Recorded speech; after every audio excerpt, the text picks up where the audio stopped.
those are held in August. So they don't know when these hearings are going to be. I don't know that. I know they're in August. Then you send out your notices to us saying, hey, your taxes for this property now this. Why can't you attach a note of when these hearings are being held? Well, Because I don't listen to the local.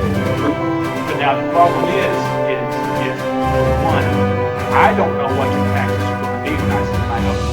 I noticed that I sent out not having taxes. I just got the valuation of the property on it.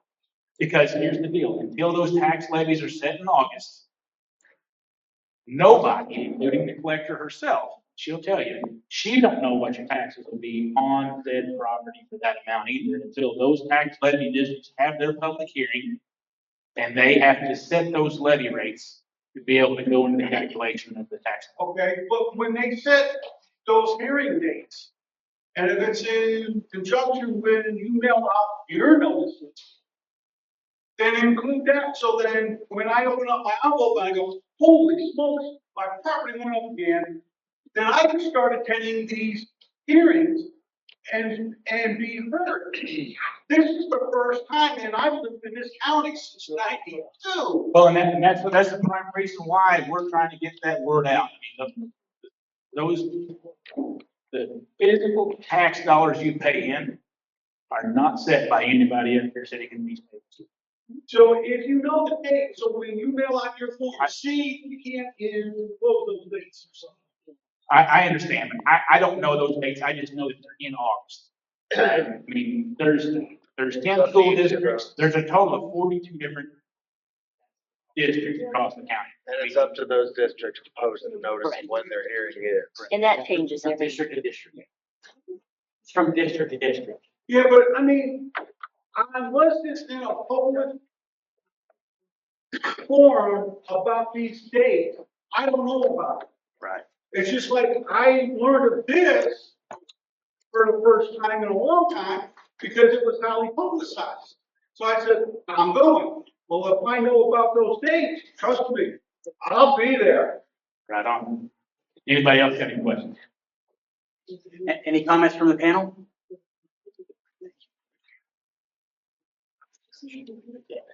I'm Terry Mitchell. I was elected county collector back in 2006.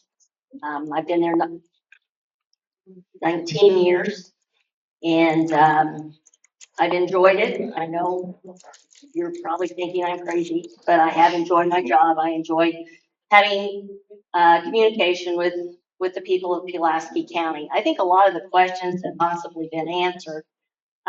We collect taxes in our office. It is a little bit of a process. Daniel and I work pretty close together during the process. We start producing the tax statements in October. We do everything in-house. We don't farm it out. We print them, we fold them, and we stuff them. So it's all done in-house. And then they are ready to mail generally the first week of November. We've always been able to accomplish that. That's our goal, so that people have at least 60 days. State statute says we have to give 30 days, but we do get them out the first week of November in the past, and we will continue to do that unless we have some sort of glitch that happens. Talking about the tax bill, and we have lots of questions. People come in and they don't understand what's going on there, and we've been talking a lot about the different taxing districts, entities, and each one of those entities have voted. The people of Pulaski County have voted, and they have said that is the tax levy that we want, whether it's the school districts, the fire districts, the ambulance districts. All of those levies have been voted on by the people of Pulaski County. So if you have an issue with those, then you need to vote when it's time to vote. If they're requesting to have an increase, then they need to tell you why and what they're planning on doing with the increase. So, you know, that is something that you need to think about. And all the money, all of those dollars stay here in Pulaski County. They don't go to there's one small portion, the blind pension fund, which is a very minute part of the bill that goes to the state. All of the rest of it stays within the county. So, you know, you might, you know, keep that in mind too. We also do the annual tax sale, which I know he kind of alluded to that. It is if somebody is delinquent on their taxes for 3 years, we are required by law to sell the property. So that is kind of a major process that we go through in our office. We do lots of notifications. We do lots of searching for people. If somebody is deceased, we try to find somebody that might be related to that deceased person to see if they're interested in the property. And then there is another process after that. They really aren't buying the land at the sale. They're buying a tax lien. So they can't do anything to the property for a whole year. And then that owner of the property has a year to come back and redeem it. And if they don't, then there are things that the person that has purchased the property is required to do during that time frame. And they have to present that to our office at the end of that year in order to have a collector's deed issued. Also, back in 2025, the legislature did pass the senior tax freeze. So in 2025, that was our first year to implement the senior tax freeze. That was a learning curve for all offices in the county, pretty much. We had to kind of get, you know, figure out how we were going to implement it. And there was a lot of coordination between Daniel's office and our office and the clerk's office, and also Rochelle Beasley's office upstairs was also involved in that. So I think it went pretty smoothly for the first year, and we'll be doing that again this year, starting April the 1st through the last day of May. We will be accepting applications again for those that are 62. So we filed it. well, we'll be taking applications for new ones. So the old ones, we don't have. And the old ones, we will be sending renewals to. And it's gonna be a much shorter process. It'll be just asking a couple of questions. Basically, we need to know that you are still living in that home, and that there have been no changes in ownership or occupant in the home. You're saying that you will be sending us a mail, or do you have to come to your home? No, we're gonna send it to you. If you're already in the program, we will send you the renewal. Thank you, man. So does anybody else have any questions? It's a shame you're retiring. Thank you. But I would like to comment a little bit on the senior citizens tax freeze. I think we had almost 1,500 applications. Terry, is that right? Yes. 1,500 applications. And just about every office got involved in that. And sometimes it was a very simple application process. Sometimes it was not very simple application process. And between Terry's office, Daniel's office, Dave's office, the commission, Rochelle's office sometimes had 3 people making copies of deeds so people could get their deeds downstairs. It could have been as much as 3 hours per application. Terry had to hire a full-time person just to help process all this. And so it was something that needed to be done, and I'm glad we did it. There's a lot of counties that did not do it. There's a lot of counties that's fighting with Senate Bill 3 right now. There's 38 counties filing a lawsuit with the state over Senate Bill 3 over their taxes that are being, forced what they can do. And I will say too, 1980, we had the Hancock Amendment. Even though your tax levy may increase 15%, all we're allowed to do is DPI. And so it was 2.9% this year. And so, you know, even though the Hancock Amendment is also put in place to protect citizens, to protect people from higher taxes, overburden of taxes. And so, people are working on it, but I just wanted to say that, like I said, it was a big undertaking. Terry's office did a great job. Daniel's office did a great job. And there was a lot of people involved in that. You got a question back there? I'm new at this, and I don't know who you are. Andy Helms, I'm the Western District Commissioner. Okay, thank you. Hello, I'm Mac Wilkerson. I'm the Pulaski County Treasurer. I'm taking care of anything that's related to cash. I balance the bank statements. I do annual settlements, semi-annual settlements. I have over 25 funds that I have to keep in balance. We do fund accounting. If you're familiar with that, we have multiple funds within one bank account that we have to keep in balance. Terry turns her money over to me. I turn it over to the entities, which would be the schools, the ambulance districts, the fire districts. I deal with all the investing for the county. Any excess money that we have is invested in, they have to be invested in CDs or treasury stock. It has to be safe investments. We're not allowed to invest in stock and things like that. But other than that, pretty much anything that comes to do with money goes through my office and just keeping the county in balance and all that good stuff there. So, yes, ma'am. Sir, if a certain entity has leftover monies, does it go into a general fund or is it specifically earmarked and it goes into that investment for the community? And for the fire departments and things like that, it goes to them. I don't keep it for more than a month. It goes straight to them. Now for like our funds for like road and bridge, sheriff's office, things like that, those are invested in the county. We do have some NIDs for like Highway H and Knepp Lane. Those can be invested as well. But everything else for the schools, they get their money immediately. So it's up to them to invest with that. I hold on to the money for maybe a week at top once Terry turns it over to Yeah, me. we get it over there. We get it turned around very quickly. They're very You got a question? Yes, sir. Yes, sir. So at the county level, you help with those investments.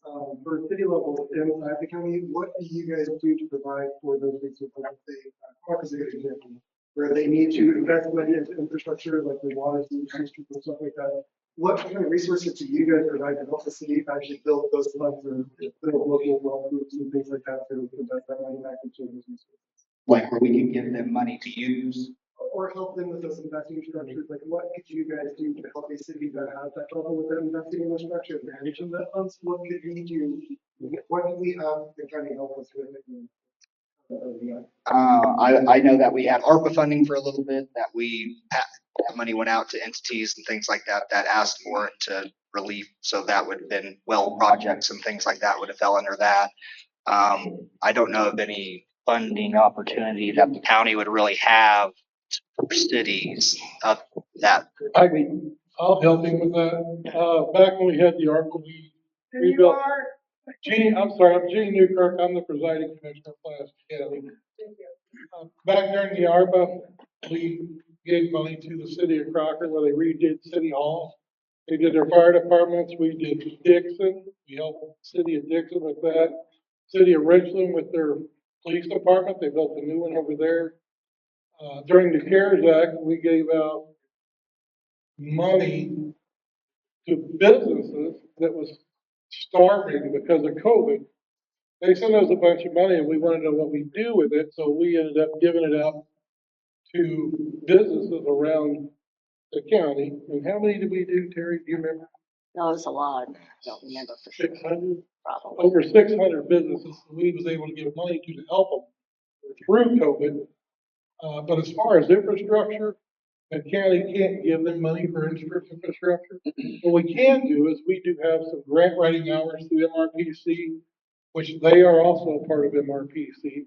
We can give them or loan them grant writing hours to help them achieve that. To follow up to that, let's say the city has a circle and does not have infrastructure for investing that within the second. What could we go to, or as far as what can the county do to help us with setting that infrastructure? not giving us the money, but taking the money behind construction of the future projects. If we have leftover funds in the park, we don't have any infrastructure that needs to go into it, but we can maintain it for future projects. What can we do for county benefits? If you wanted financial advice, I would give you financial advice and, maybe point you in the ways of banks or CDs, the treasury that you'd be allowed to invest in, because you wouldn't be allowed to invest in stock and things like that, I'm assuming, either as a city. But, I would definitely I'd be down to help and whatever needed there, and try to turn you on to some people if you needed to, for the, treasury stock, because I know that's kind of hard to do that locally, but there's banks that we could definitely talk to and get you set up with and try to get you better interest rates on that money. That's literally all we have. Yeah. Any other questions? Okay, guy. How big is your office? How big is my office? It's me. How many people? It's me. One. Yep.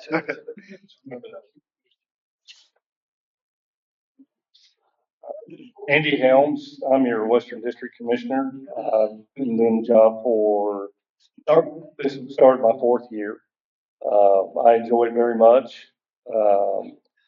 Got 11 guys that work for me out of the Sweetburg shed and the Crocker shed. Got Kylie that works in the office. They all work hard, do a good job. They all care about their working hard for the county and doing a good job.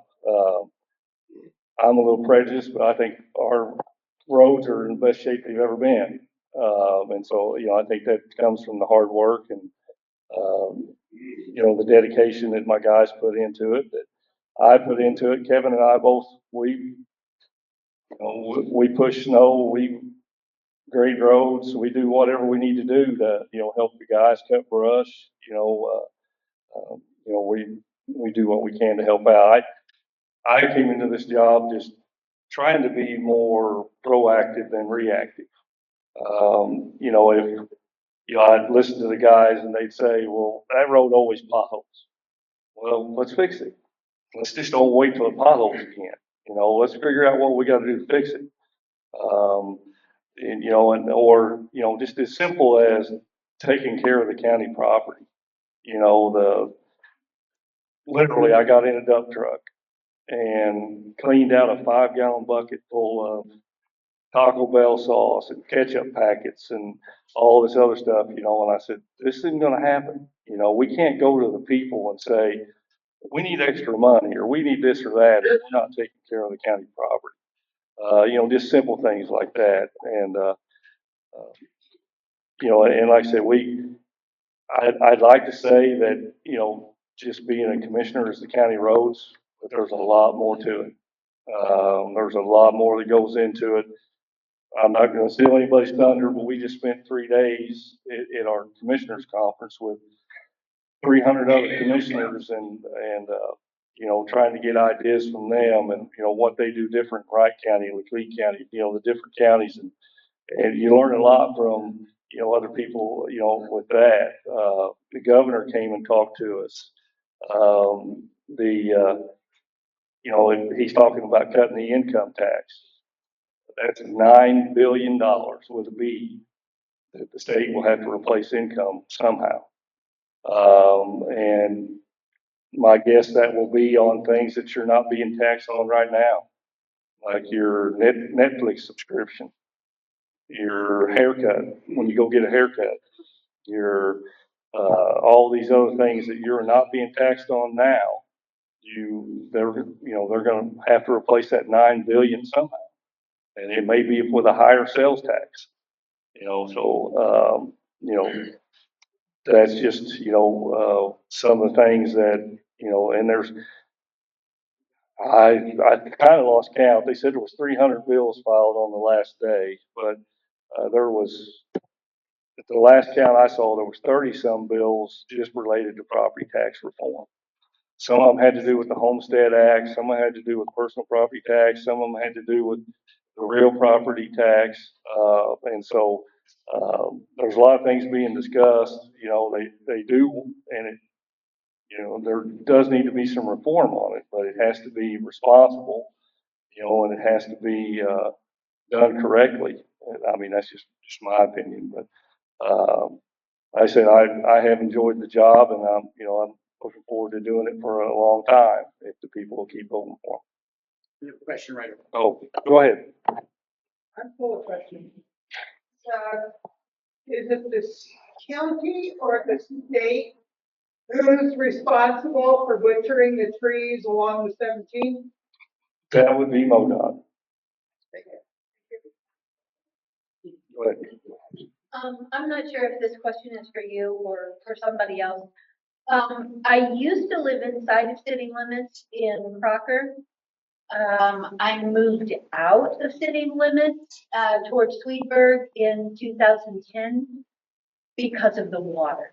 The water has been that bad for that long. I could go to work and my coworkers could smell my water in my clothes and in my hair. And it's been that many years, and on the Crocker Facebook page, it's no time at all between somebody else asks, oh my gosh, what's up with the water? And I'm the one that'll be one of the first ones that it's always been that way. It's been that way forever. And I realized that to fix it, the roads will have to get torn up. Everything will have to get replaced. I know that that's millions, billions of dollars. I don't have any clue where in the world that would come from. But I know that there was a grant at one time, not too long ago, specifically for fixing the water situation in Crocker. And then that was decided by somebody up above, that decided that Crocker wasn't big enough for that grant and they were gonna put that money elsewhere. Crocker needs clean water. Whatever it takes, Crocker needs clean water. When people are moving out of Crocker because we're sick of buying bottled water to cook with and to drink with, and to do all the things with, and going to work stinking like Crocker water day after day. That needs to. Yeah, and I just kind of say what Gene said, I mean, if we see, we get emails about different grants and stuff like that, and if we saw something that maybe Crocker could be eligible for, we would sure let them know. They probably see it too. And, like Gene said, if we need to give them our hours, our grant hours for MRPC to help write that grant, we would be glad to do that. And that's just not Crocker. That would be any community in the county that we'd be, we'd be willing to help. But, yeah. I know people are going through water heaters like crazy because of the hard water. You can't clean all of that out of the water. I mean, every 2 or 3 years you have to buy a brand new water heater. I live outside of city limits, so I'm now on county water. I've had a water heater, a 65-gallon water heater for 9, 10 years now, and it just went out the other day. After 9 or 10 years, it lasted that long because I'm not in Crocker inside city limits anymore. But when I call Lowe's to replace that 65-gallon water heater, it's $2,500. So the people in Crocker that have to keep replacing their water heater because the water is so bad, that's no. Jim, another one, Devin. So piggyback on that question, you mentioned the income tax, that we need to increase other taxes, particularly service taxes.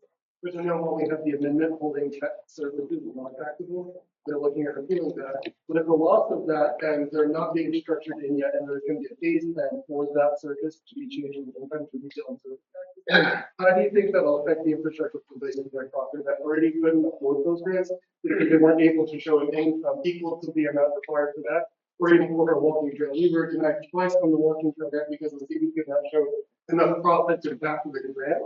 And we have already lost businesses already, and the businesses that are there are going to stay in a county or a state that is going to increase the taxes by anywhere from 5 to 25%, depending on if they're retail and service.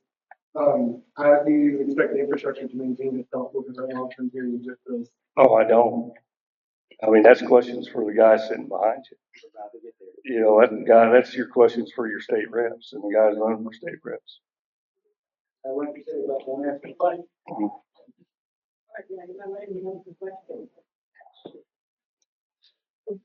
Yeah. I'm Kevin Davis. I'm your Eastern District Commissioner. I'm starting my 15th month here at the county of a 4-year term. When I got to October, I had a mess to deal with. I'm slowly moving forward on, roads. I've got some asphalted last year that was in dire need. I've got several this year that's coming up that, I'm gonna get taken care of. I'm just gonna go through and assess what I've got and try to look at my very worst and try to get them, and maybe next year do a little bit more.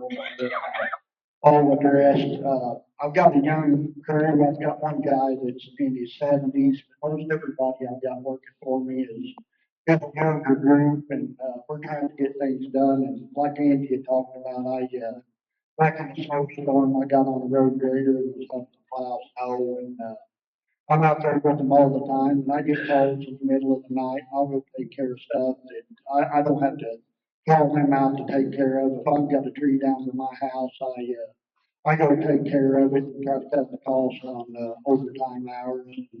It's just easier if I go do it and move on, not have a bunch of guys, coming in and earning pay. So, I've had a dump truck that, we had an accident. This year I'm gonna have to replace a dump truck. I had one of those. We had a young lady working for us that, had an accident and totaled the truck. So I've got that to replace, our insurance. Don't have to pay on that, so the county won't be out much to replace the truck. So, I'm just gonna take and try to move forward. If I pick a county road that, need to be replaced, like the culverts, I'll go through and try to clean the ditches, cut the brush out of the road, replace the culverts, grade it, and try to put rock on it, because a lot of these are district roads that I've had to deal with is, not seen gravel in, many, many years, and, it's time to get them up in shape. I talked to the other commissioner who sat beside me, and the phone calls come in, and when I get a phone call, I don't let it fester. I don't let people get to where they're angry. Not gonna say that I haven't had anybody angry at me, but I go out there no matter what the situation is, talk to the folks, try to resolve their problem and get them taken care of. But, I'm here for anybody. If anybody's got any questions for me, if you got a concern about anything on your road or anything I can help you with, just please reach out to me and I'll get you taken care of the best I can. Thank you. Kevin, I want to say thank you. Since you've taken over, I have seen the quality of the roads have come up. And I know that you're working hard. I've seen you work hard. So thank you very much. Sir, I appreciate that. Thank you very much. Yes, ma'am. I just want to make a comment. I don't know if you're the right guy, but I have friends that live up the South Outer Road where that Midway Coffee is, and the road is Suture. Southern and Suture, yes, Yeah, ma'am. and it was for years, it was a struggle between it's part of our Pine National Forest, it's not. And private persons use funds to try to get a foundation. And you guys did a fabulous job out there. My friends could not make it tonight, but they are through. Thank you. Appreciate it. That's what it takes. My name is Gene Newkirk. I'm the presiding commissioner here in Pulaski County. I'm in my 16th year as presiding commissioner. And someone asked me, what's your main priority of what you do? As a presiding, we cover the whole county where these two gentlemen take east and west, but they are still responsible for the whole county in some areas. My priority is to make sure the people in the county are safe, they have what they need. This county's come a long way in 16 years, I'm gonna tell you. When I took office, we were $150,000 in the hole. We now have money in CDs in the bank for any bad time that we have. A tornado could come down St. Robert Boulevard and wipe out 60% of our tax income. We have enough money right now, we can get by at least a year, year and a half. The other thing is taking care of the businesses. Like I was talking a while ago during COVID, and it struggled. The people struggled in Pulaski County. They did. And we were a little more luckier with having the military base that kept things going. Some of these counties around here got down 30%. We actually never went below. We stayed up. And the other priority is to making sure these elected officials have what they need. They don't have it, we try to find it, look for it. If I have to ask the other two commissioners to help me find something, they just jump right in and they look. So, you know, our job is just to make sure everybody has everything. The sheriff's department over the years come from vehicles with 300,000 miles to brand new. At least they can get to their call now.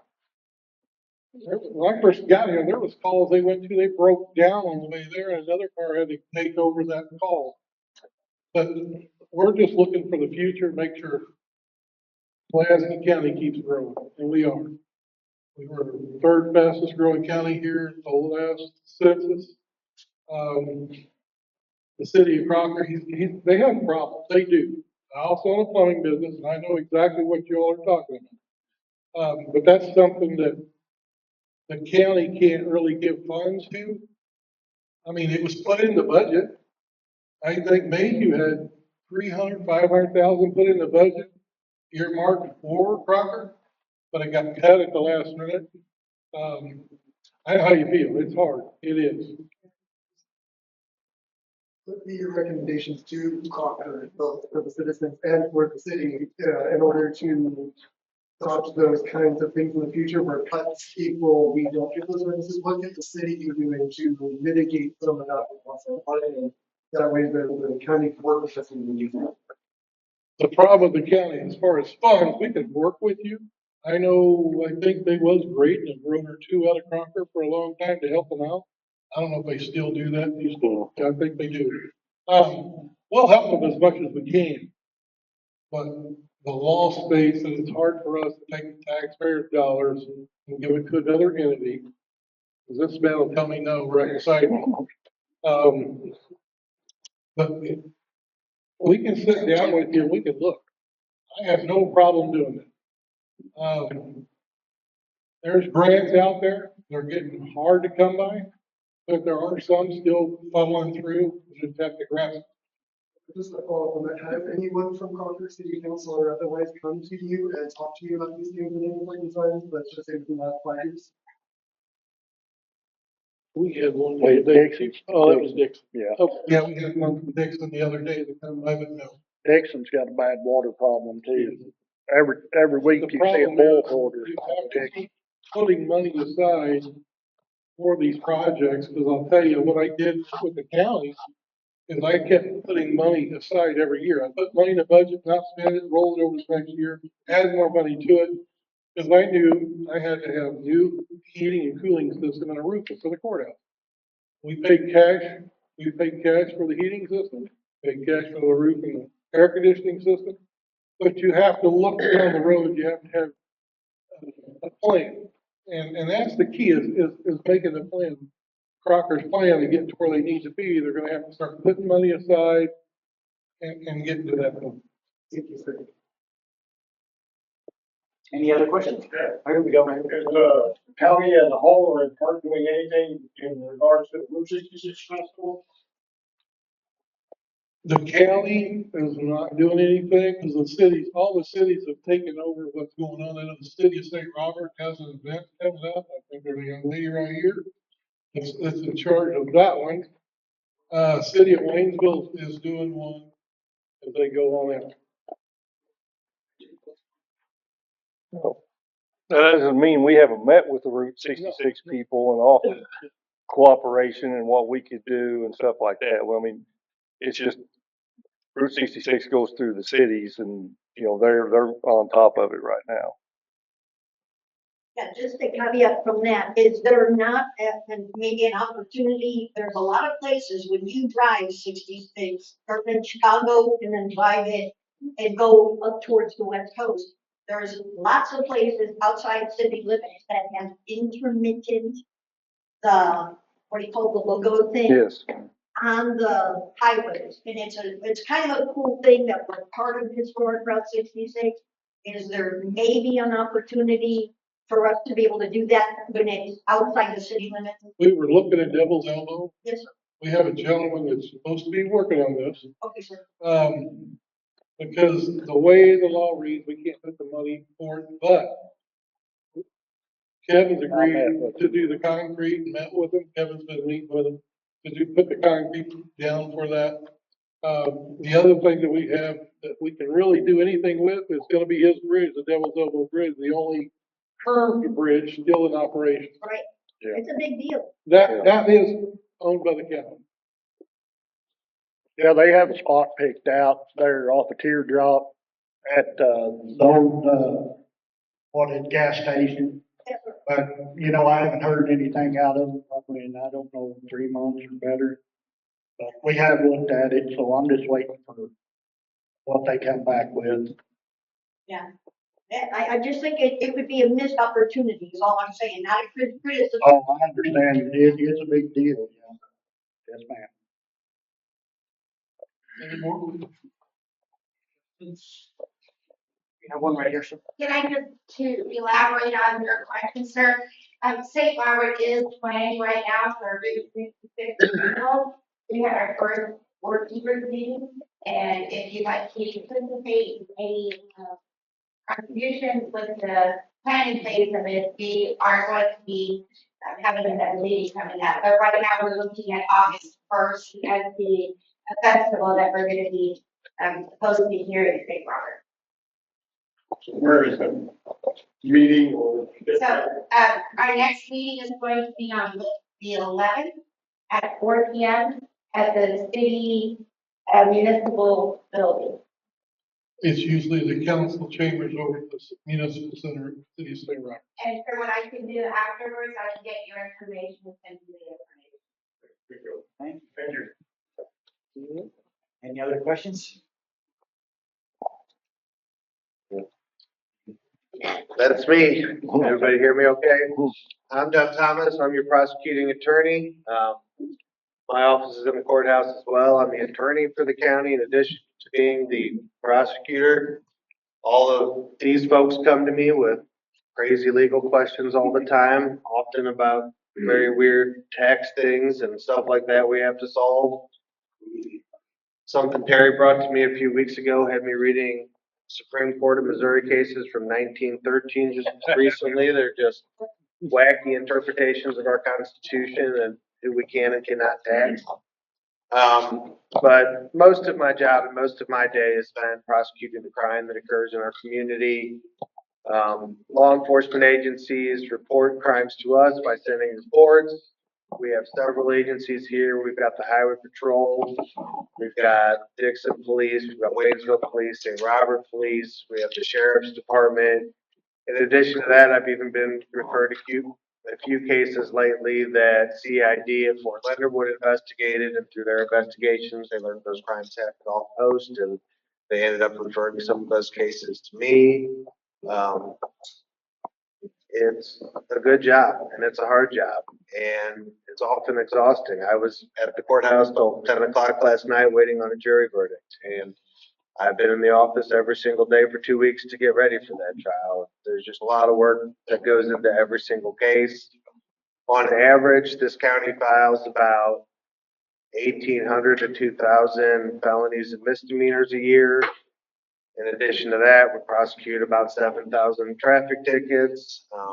So we're doing that with, I have 5 support staff, and then right now I have 1 full-time and 1 part-time assistant attorney. So if you can do the math, if you take that 2,000 number and figure out how many cases each of us have to deal with each year, it's a tremendous amount of work, but I love doing it every day. We spend a lot of time meeting with victims. We spend a lot of time collecting restitution and making sure we have all the information, a lot of time combing through evidence that has been sent to us by law enforcement.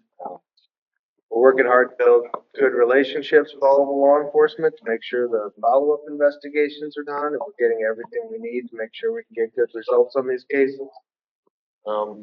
That's really about it. I think most people know what it's my job to put the bad guys away, and that's what I'm trying to do every day. So you mentioned getting asked many questions. I got one for you here. Crocker, of course, doesn't have the department anymore. We rely on the sheriff's department to do all that stuff. And we have 1 to 2 deputies at any given time. dealing with some high priority cases, and I enjoy the fact that they're there dealing with that. But one of the biggest significant issues brought to me by constituents regarding this is the damage caused by animal cruelty and or dumping strays, both cats and dogs, and the amount of damage it's causing. What can the city do to work with the prosecutor's office to actually hold the accountable for animal abuse? Since we don't have any sort of like local network to deal with that, we don't have a store, we don't have a police department, we don't have. Like, how can we actually hold people accountable for stuff that directly disrupts our streets? And I was the Dixon city attorney for many, many years before I took this job about 14 or 15 months ago. And shortly before I became the Dixon city attorney, they had people out there, they had a dog pound at one point that, again, cities and cuts work with budgets is what everybody up here has been talking about. For a small town like Dixon or Crocker to maintain its own animal control force and have a shelter where you basically have to have somebody there all full-time position to walk whatever strays have come in and do all of those things. It's just a tremendous amount of work. I have gotten actually recently a few reports of animal abuse cases up there. But again, at the end of the day, I don't see anything till it's been reported through the police. And then what I get is a police report that I can prosecute a person for, which means if they're found guilty by a court or a jury, I can ask the judge or the jury to impose a sentence that would be a fine or imprisonment or often probation. That doesn't solve the problem before it happens and solve them from running around and still doing these things. There are a couple different levels of animal abuse. One is only a C misdemeanor that's punishable by 15 days in jail. What I've done on a handful of these cases is I put the people on probation, and one of the specific terms of probation is you're not allowed to own pets because you're clearly not taking care of them. But again, I tell people I'm the back end. I'm the last one who sees the bad guys until hopefully they end up, well, depending on how bad they are, whether DOC or jail or whatever the punishment may be. But getting out and preventing the crime is a whole other thing that takes not just law enforcement to get on the work, but city councils and all of you community members. I mean, one of the things I always talk about when I come to these community events is a lot of people have gone inside. A lot of people don't talk to their neighbors anymore. A lot of people don't know who they're living next door to, and everybody sits inside or hides out in their backyard. You know, I tell everybody get to know your neighbors, because if you know who you're looking for around you, you'll start to notice who the suspicious ones are who shouldn't be there when they're showing up. But the kitten division still around, didn't they move to Crocker? And then there's also a dog pound in Crocker. Kid divisions. They're in Waynesville now. They don't work yet. But I mean, they're trying to pick up as many. They work hard. I've seen them out and about picking up the strays and doing their programs. But as far as me, I'm on the back end after those guys have done whatever they should have done in the first place. And wanted to comment on that before we go on to this. Real quick, Yeah. how many people are in your office? Just a moment. Oh, wait, go ahead. How many people are in your office? It's myself, and I have one other attorney full-time and one part-time. And then I have 3 clerks, 2 victim advocates, and a receptionist. So you have no paralegal? The clerks basically work as paralegals. I use that term interchangeably.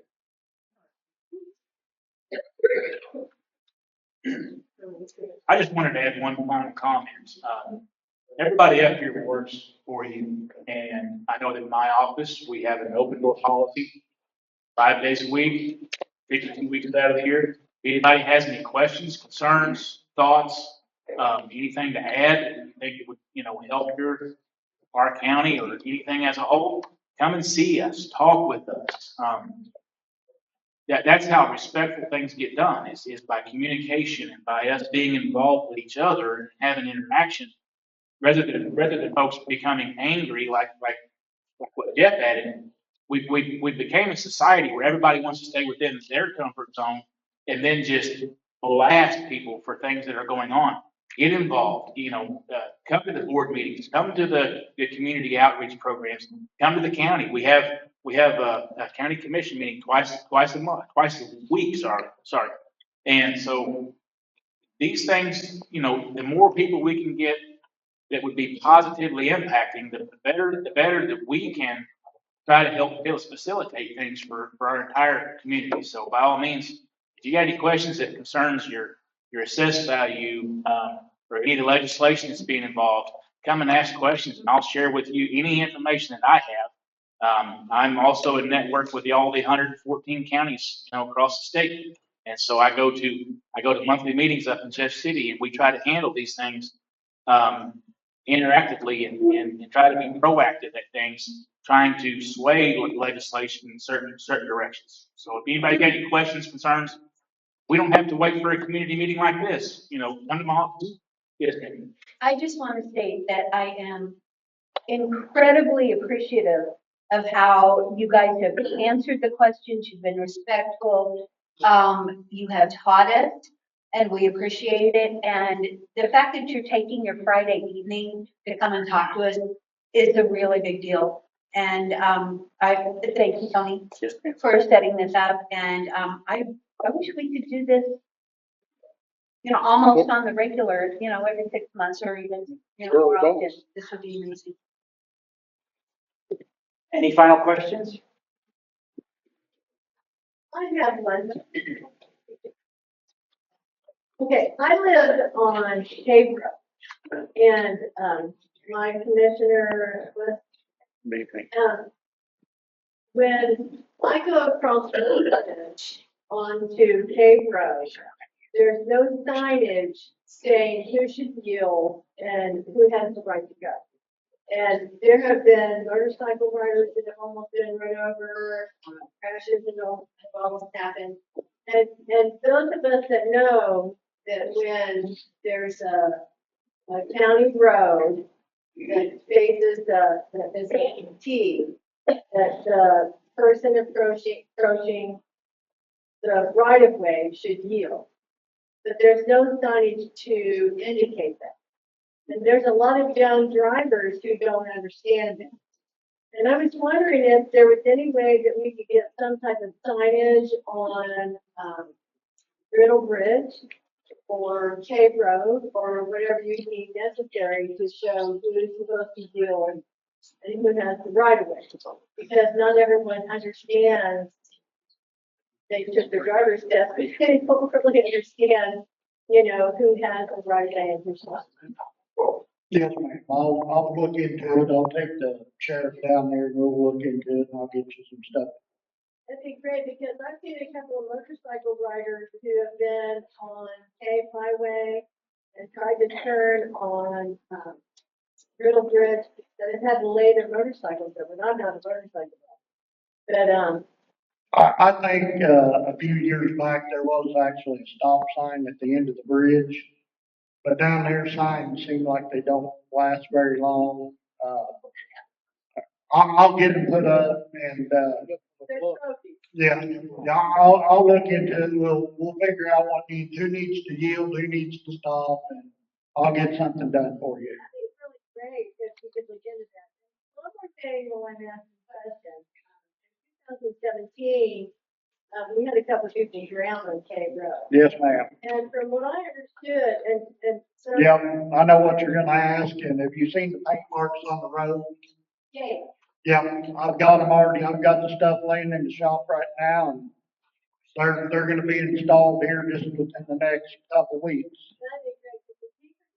It just runs over. I think there's probably 5 people that's probably lost their life down there, and, that's one thing I told people whenever I ran, I'm gonna get them installed. And yes, ma'am. Okay, yeah, because when it's flooded like that, and you have the heat and the water and cold, and you can't tell if the river's flooded or if that's just full. Yep, I'll take it, yep, it's in the works. Thank you. I know you have a lot on your plate. Thank you. That's all right, yes, ma'am.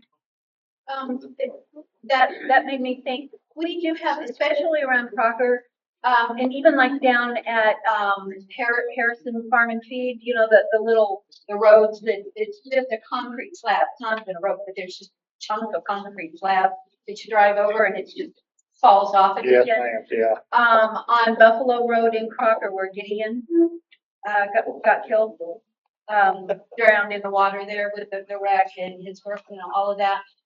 We have in the county several areas that it's just nothing but a slab of concrete and it just completely drops off on each side. Is there anything in the future that looking toward fixing those? The stuff there by Harrison's Feed and Farm Supply, that'll be the city of Waynesville.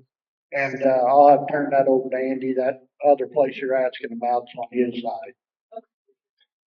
Yeah, we have several of those, we call them low water crossings, throughout the county. I mean, it would be great if we could replace every one of them with a box culvert. It just comes down to, economics. It comes down to having the money to do that. And we have replaced some. We put in, well, 2 new ones, last year. And that's thanks to you guys. You guys passed the county a half-cent road and bridge tax. And so that has enabled us to actually, do some things like that. Whenever, Gene kind of talked about it, whenever I took over, basically in October every year, they just shut down. They run out of money. And now we do have money where we can run all year long.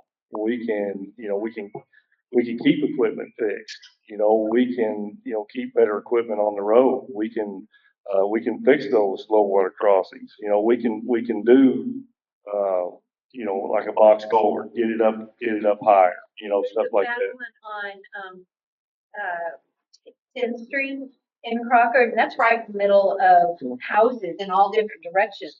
And it kind of curves and, cars But, come in different ways. like the lady said earlier, whenever we do get a flood, I run around all night putting up tape where I can. I put road close signs up. I was out on Spring Road trying to put tape up across where the Gasconade floods Spring Road. And there was a guy, I was in my bright yellow county truck, lights flashing, he just drove off in it. There's a lot of things, we can't stop a lot of things, we can go out, we've put up 3,500 pound concrete barriers and people move them. And so, we can only do so much to, keep people safe. They have to try to keep themselves safe too. And I'm not belittling anybody that's drowned or anything like that. I don't want to say that, but, like I said, we spend a lot of time trying to make sure people know that the roads are closed, they're impassable, but, Even our sheriff department, they got tape in their vehicles, and if they come across something flooded, they'll tape it off. yeah, and they'll usually call us, Over the years, we've had a lot of drowning deaths. Yeah. Flooding. And most of it's because people come, and like Andy said, you can put a barrel there with a road closed, road water over road, and they'll throw them in the river. I put up 3 sets in one night. That's why I really think that some kind of gauge Yep. would be more functional, because the ticker tape, you know how it is. Yeah. Kids get out, goes up and down. Well, if you look on Cave Road, right as you come off the O, and you'll pass that new house that's been built, there's 2 white lines on the road there. One of them's going there, and at the end of the guardrail at Riddle Bridge, there's 2 paint lines there, and the other one's gonna be there. And whenever it floods, I'm just gonna close it off. I can honestly tell you, having to work on the emergency side of the house. I was at a place for a crossing. We literally had barriers up. And I was just asking to take the pickup truck and literally push the barriers out of their way and go through the water. Makes Gary cry. Trust me, they went up and they cut that chain, they cut that lock. Better than taking. Okay, get the county officials around the walls. You got to go. You say if you want to, but you go. What's your last chance for things to get really? Okay.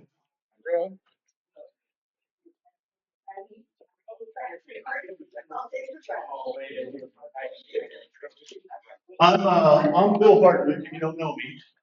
I'm state representative, and I see in the crowd Republicans, I see Democrats, I see people who are not political, and I think it's good that you're all here for us to have a real discussion about your government. It's your government, and I appreciate what the county officials said too. They all have a pretty thankless job, like Daniel said, not just answering questions tonight. They're doing that not really just 5 days a week, they're doing that 7 days a week. Wherever they go, people are asking questions and they're dealing with those kind of issues. So I appreciate their answering questions and being here. But like you said, they have to operate the confines of the law. So if you think the law is messed up, it's not their fault. It's my responsibility. So I was going to tell you a few things that are big kind of issues with the law, to update you in the legislature, things like that. And then I won't talk very long. I'll talk maybe a couple of minutes about that. And then you all can ask me whatever you want about any bill, any vote, anything, and we'll have a free discussion for anything that's going on at the state level in politics. If you guys have any questions about me, you can ask whatever you want, and I think we'll have time to then talk about the ballot measures. But we want to make sure this was available to you guys too. So, like, there were a couple of big measures in the state. They talked about property tax, and I guess I'll address that for a second. The way we're doing property tax is a big problem in the state. Even before I ran, there were seniors on fixed income that were saying, hey, our property taxes are going up every year. And if you're in some parts of the state, 25%, 30% a year. And if it's going up 25, 30% a year, that means your property tax is double every 3 to 4 years. Then that, and if you're on Social Security or you're on military retirement, that crushes you. So that was a genuine problem. People in the state felt. But the point's also made that if somebody comes in and goes, we're just going to get rid of all property taxes right now, or just have these random, like, we'll get rid of here, get rid of here, then the services that people rely on, like when you call 911, or like when your kids go to school, or like when you need a road repaired, right? The county services taxes have to function. So then there's always tension people too to go, why aren't you guys doing more? Why aren't you guys giving us more services? And why aren't you cutting our taxes at the same time? And so my point of view of the state, the whole point of the state is, my overall point of view is we have to balance the budget. That means I have to spend less money than the state takes in. And they have to balance their county budget. That's a core principle. If we don't balance the state budget, and we have deficit spending, that means that people who have pensions, people on Medicaid, that means education, all will be jeopardized in the future and will make painful cuts. So I'm an advocate of making sure we have a comprehensive idea of all that. Senate Bill 3 that had property taxes freeze in some counties, go to 5% growth in some counties, and then no change in some counties was a disaster. I voted against that. I think it was a problem all across the board. Because in the counties where there was a freeze, there was no solution for how to fund services. And so there was no replacement revenue stream. So those counties are going to see a crunch. Then in the counties where property taxes kept going up, those guys didn't have a solution either. So it was all over the map. And that was also part of the Chiefs Stadium bill, which gave a property tax credit basically to the Kansas City Chiefs in hundreds of millions of dollars, while other people's property taxes are going up. So I didn't feel like you guys wanted that.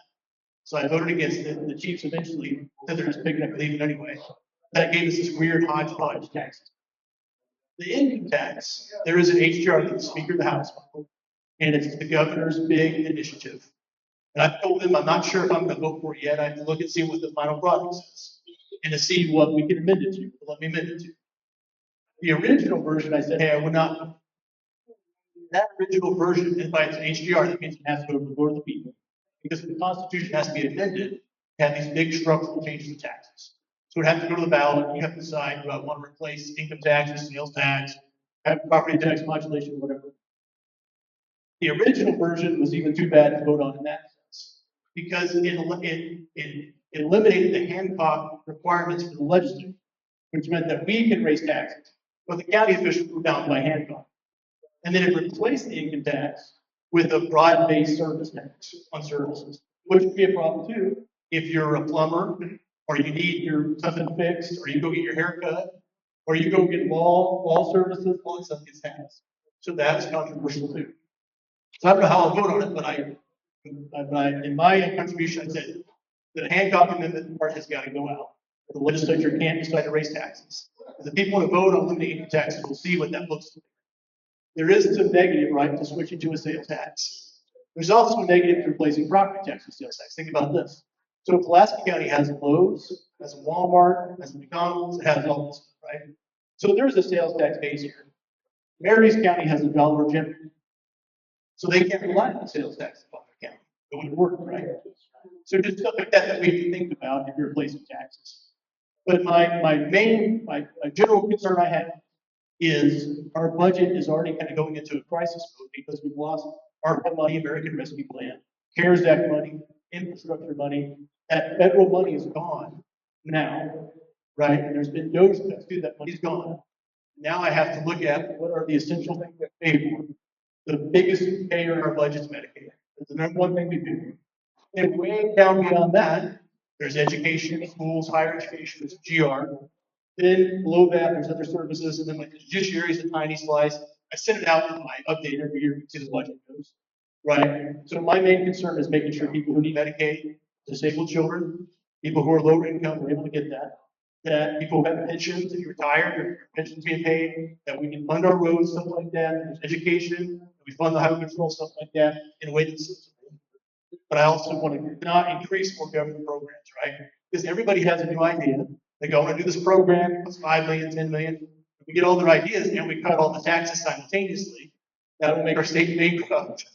So I try to think about it as a whole picture, right? Be responsible. And I think too about what can we invest in that lasts 5, 10 years down the road. If the economy does that, how can we continue to pay our bills? Those are concerns. So I won't talk too much more about that. This is some general thoughts on taxes. But Terry's point was well made that local levies as local additional assessments are voted on by the counties. So most of your personal property tax, which all of personal property tax in the entire state is about $1.9 billion. So most of personal property tax are voted on by the locals. But there are real estate tax assessments that are required. You have to increase it because the state tax commission says, hey, this is the assessed valuation, it's going to be.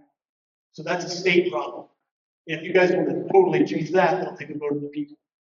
Just my concern is if something goes to the vote of the people, you totally change that structure. We just got to figure out how to pay for the services that we want to pay for, right? So those are some general thoughts. Big, broad-based thoughts about the state. Now, there's a lot going on in the news in the state legislature, so I don't even know where to begin. But I won't begin where I want to. I'll stop. And whatever issue that's going on, anything, whatever vote you want to ask me about, whatever bill you want to ask me about, whatever initiative, whatever, like anything is fair game. I'm probably fair to talk about it. I'll stop and let you ask this question. Jim. You're already aware of a contractor that ripped me off. And I've already talked to Jeff. Jeff has apparently requested that the Attorney General get involved. Prior to me, he ripped off another family in Lebanon. Since then, I understand 6 more families have been affected because the state and the county will not do their job. Their comment is it's a civil problem. I'm asking you right now to go back up to the big palace up there and come up with a law that says it's no longer a civil issue. It is now going to be a criminal issue because right now these builders and these contractors know the first thing out of law enforcement is it's a civil matter and they don't care. I'm going to name somebody up at the AG's office. Well, I have called her multiple times. I've sent emails to her multiple times. And she is still not replied to any of it. I feel that they're obligated to talk to me because they're an elected official. We're paying their salaries. They should at least communicate with the people involved. I'm asking you to get that also checked out. But I'm asking you personally, right now, to go up and get the law changed. Get it in writing that says, yes, it could be a civil, but it is also going to be a mandated criminal charge. Because unless somebody happens to make changes, that's the only way we're going to stop contractors from screwing Missouri. Okay, thanks. So there's let me answer his question. I'll come over to you, that's okay. Let me just address what he said. So if somebody does something that's short, right, contract with your contract, there is always a civil case you can file for damage. That person can pay, they have insurance, something talk. There are criminal penalties associated with things like stealing by deceit, like fraud, like false representation. Those laws, those criminal laws do exist. So, and there, even if I mandated the law, folks, let's say I said your situation, mandate criminal. I can't mandate that a prosecutor prosecute because it's fact dependent, right? Those facts align with that law. So I need to know better. I know you have a police report. So why don't I ask Jeff to get a copy of the police report? And I can read about those facts. We can have a discussion if the law needs to be changed.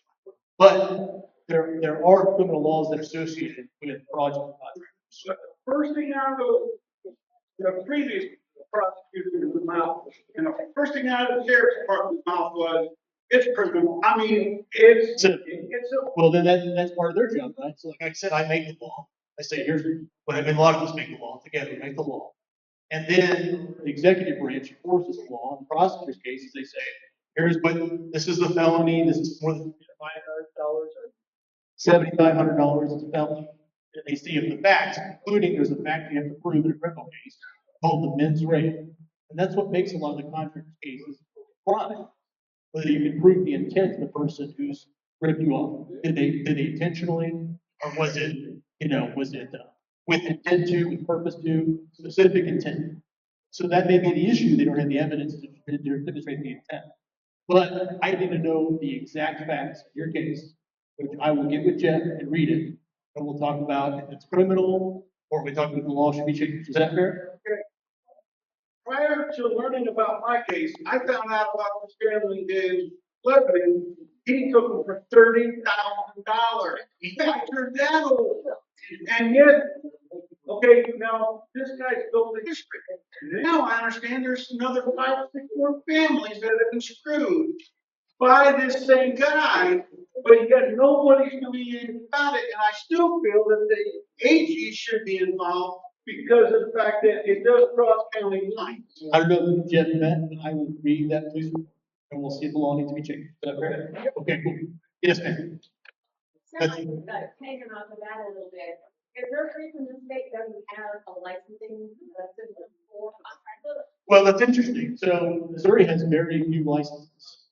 And we don't have licenses for contractors, and there's good and bad. There's a lot of bad to it, but there's good to it too, because in states that require, for example, in states that require contractor license, it's like a whole scam. They have a licensed guy sign off on it, and they can't do construction on their own business, and it's like its own little cartel. So we haven't had that issue come up a lot, but they're not. The construction industry prefer license to do construction. The implication is you need a license to do anything beyond your own residence, probably. But it's like Tom Saul says, there's no solutions, there's trade-offs. There are trade-offs too to having licensing system for contractors, right, for construction workers. But that issue hasn't really come up largely, but we debated. So I think that you're hearing tonight from him, and I can Yeah. see some stories from me. There are a lot of people who would like to see some sort of licensing, and just because other states have all those loopholes, doesn't mean you have to write a law with that. Okay, well, I appreciate that. I'm happy to hear more about what's happened to you. The law needs to be changed. So, and yeah, I hear from you. And then I go to another event and somebody will say the exact opposite. So I got to kind of sort out, you know what I mean, like what people want. If that makes any sense to you. Yes.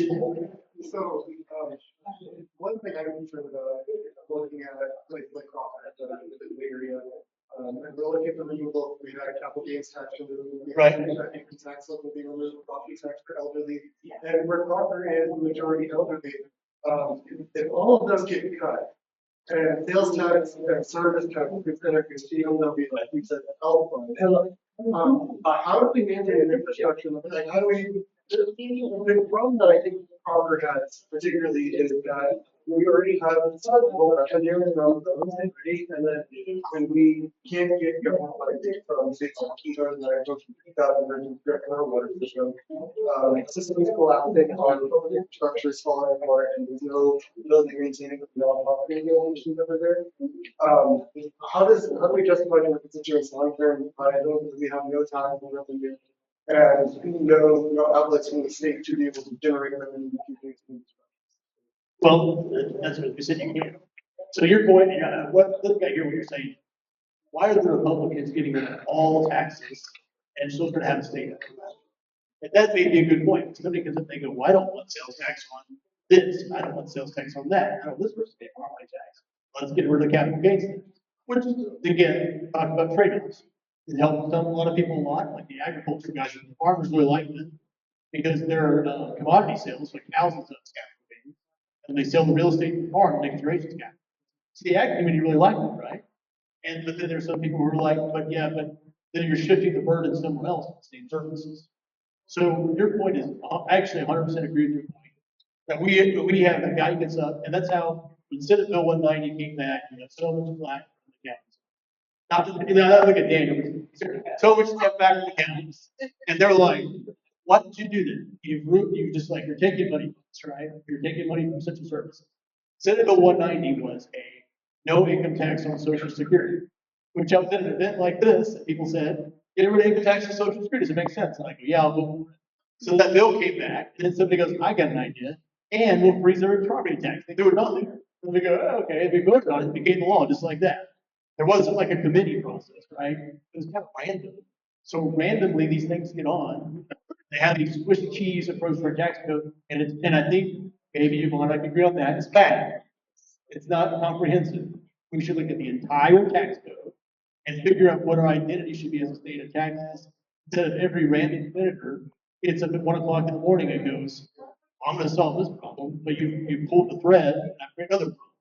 Right? So I'm hoping we have some sort of comprehensive tax plan, but that does make sure that our revenues are stable and helps increase our revenue. So we're Republican to say revenue, but maybe we should have some. Yes, sir. The average household income is about 63,000. The average now making about 38 to 41.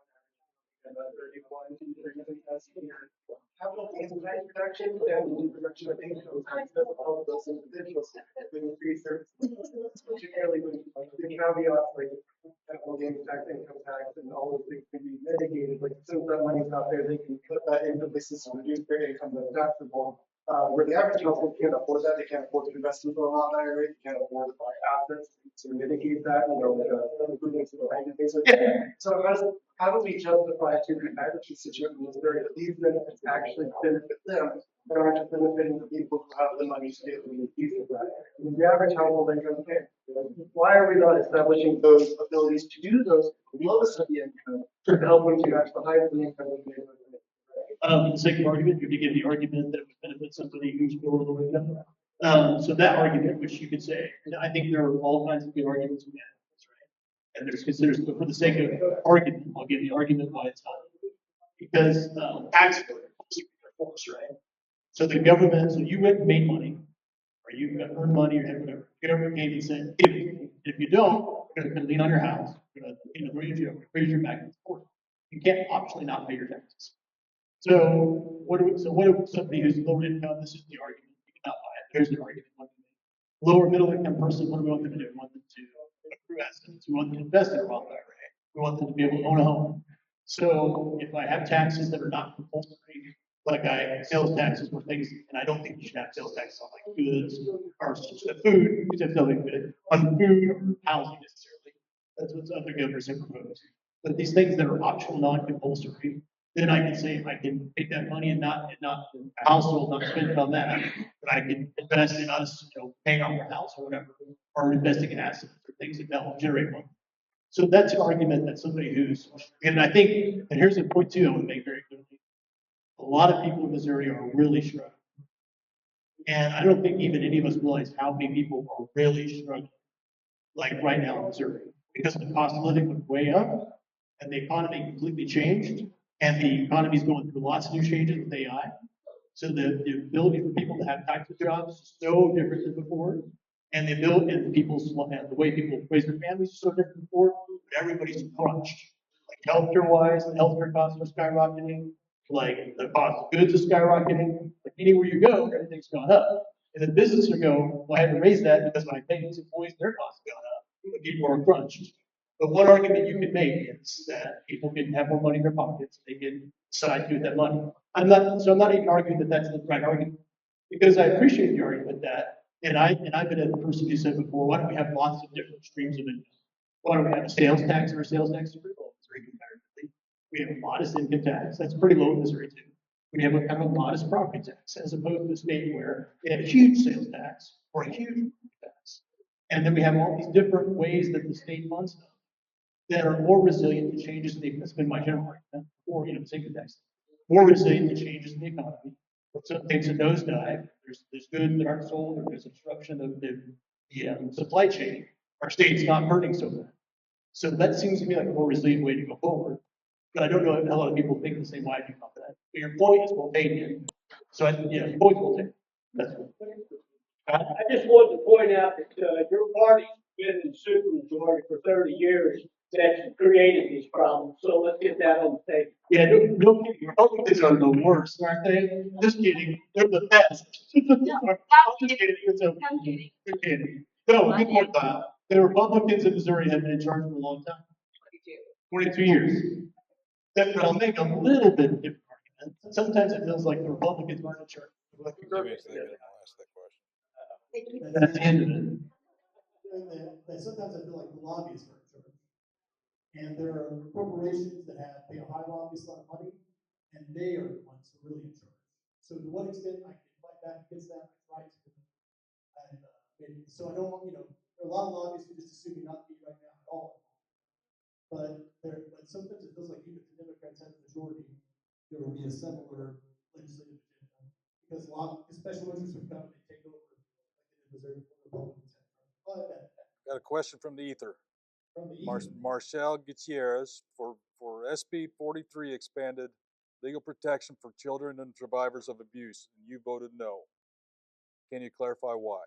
Okay, I gotta remember SB 43. What was else? Expanded protections for children and survivors of abuse. I'll look at it again, but so the number I don't remember.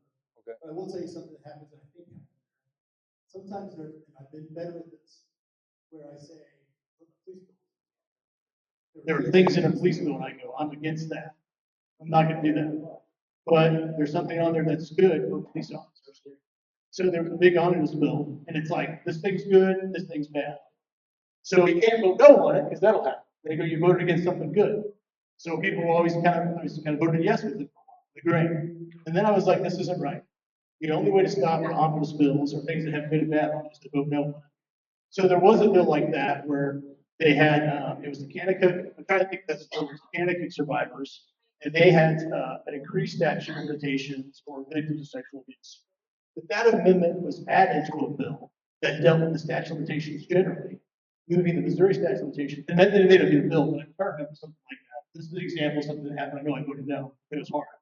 Because it made the statute of limitations go for 5 years, 2 years for everything. And then an amendment got put on by a guy who I respected. I voted for his amendment. Put it on there, but I voted against the whole bill. That said, okay, this is additional protection for survivors. But the whole bill changed the statute of limitations 2 years. So it would have had a negative effect on all these other people. But the amendment on there, I agreed with. But I voted no on the bill because there were just different issues that on there. And that happens sometimes too. And as I've been going around to different counties, I've heard from more and more people that are like, is there something bad? Go ahead and vote no on the whole bill, but get your back, because you're trying to stop this bad stuff, and that's more important than the good stuff. And the good stuff should just be a standalone bill. There shouldn't be a 120-page bill with 25 bills on it. Yeah. But in the legislature, we do that a lot. I voted no on bills that have good stuff in it, but there's bad stuff in there too. And in May, it was really bad my first couple of years, the bill would come back to the Senate, it'd be 100 pages, there were 100 bills in there. You have 5 minutes to read it. And I would go, hey, there's stuff in here that I don't believe in. And I'm just gonna start voting no on that stuff until we start having a single subject bill. And if I get to another job, I'll have a better ability to stop everything and say, let's just take one thing issue at a time. But just the other day, there was a bill in judiciary by itself, and that was for victims of sexual abuse that went back, the statute of limitations went back forever. They changed laws to that, and I voted for that. So if there's a bill that, the insurance guys hate it, but when they come talk to me, I say, if there's a bill that there's a survivor of abuse, or somebody, a child who's been child molested, and then the bill is to be sued into oblivion, I vote for that. But if that bill's on something else that's bad, I want the issue to be one issue. If that makes any sense. Let's go back to SB 43. I'll go back and look at it, and I'll respond if that's on your question online. I'll find the bill, respond online. I'll talk about the exact reason. You haven't asked me a question. So the governor's planning on collecting funding for SDS. Are you? Yes. No. So the custody disability services, and we had disability at the Capitol a few days ago. There were families from Pulaski County who I talked to. And we've been trying different things to come up with, restore the money for services for people with disabilities and for children with disabilities. So in my bill I had, there was a limit that went on that had a fee, the $30 fee, and that was a few $1 million. And we just had a meeting a couple nights ago because the budget comes to the floor of the House, and that money's not in there. And we'll do an amendment and find it. Since the way the procedures work in the House, the procedures. To do an increasing amendment somewhere, I have to do a decreasing amendment somewhere else first, or the amendment gets voted on. So what I've got to do is I got to find something else to cut to do this amendment procedurally, and then restore that money to families with individual disabilities. So I'm going to try to do that. Or some one of my colleagues is, but we're working on that. The way the budget process works is at the state address, the governor submits his proposed budget to the House budget chair. And then the House budget chair initially files the governor's proposed budget placeholder. Then the House does the markups. So if we didn't do any changes to that, or if the House does any changes, we would come to the floor and there'd be so there are different House bills. There's House Bill 1, House Bill 2 is like education, House Bill 3 is like infrastructure bill, there's like public safety, each division House bill. So if I just had that bill and I didn't try to change it, then I would vote no, the existing funding that would be appropriated, should anybody, or I'd vote yes on a reduced impact, right? Either of those are good. So I'm a big, there's always a third way kind of guy, instead of just voting no bad something. So I'm going to find somewhere to, and I know this is not a partisan issue, there are Republicans and Democrats that both want to restore that funding. So we try to find somewhere to decrease it from and restore as much of that funding as possible. So that's my plan on the floor. And I've been talking to people and having meetings, and we have to talk, sometimes late at night, tomorrow we do the floor, whatever, get more people to support that. So I think that we're going to try to do, okay? And you should follow up on it, watch it. But there'll be, even if I don't offer it, one of my colleagues and I work with them to offer it, or somebody else will offer it in committee, but somewhere along the line, that amendment increases and decreases will have to be done to restore the disability. And that's important. And that's also what I ran. I talked about, here's the priorities. We want education to be funded. We want public safety. We want police officers and highway patrol. We want to make sure we take care of Missouri's disabilities. That's an important priority for us.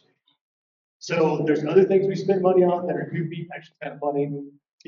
So we were looking for stuff to cut money from. And somebody said, well, Mike Carson has a museum and they appropriated $250 million for that. And I go, $250 million? I was like, well, that's it right there. We're just going to cut from that, right? And then somebody came back and they go, no, it's $250,000.